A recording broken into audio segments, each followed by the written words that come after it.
So guys, आज जा रहे हैं हम लोग हीरो शोरूम प्रीमिया अपनी हीरो एक्सपल्स 210 को लेके, जिसका इंजन नॉइस आ रहा था उसको ठीक करवाने के लिए।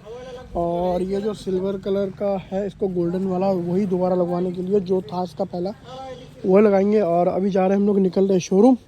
टाइम हो गया है तो निकलते हैं घर से। और कितने किलोमीटर चल चुकी है गाड़ी?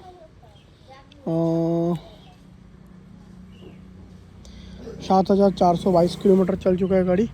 और अभी चलते हैं शोरूम। मैं आज छोड़ना पड़े या नहीं छोड़ना पड़े मेरे को कुछ नहीं पता आइडिया से। शोरूम जाकर पता चलेगा। ये भी चेंज हो गया आएगा और इसके साथ क्या क्या चेंज होता है सब कुछ डिटेल्स में बताते हैं।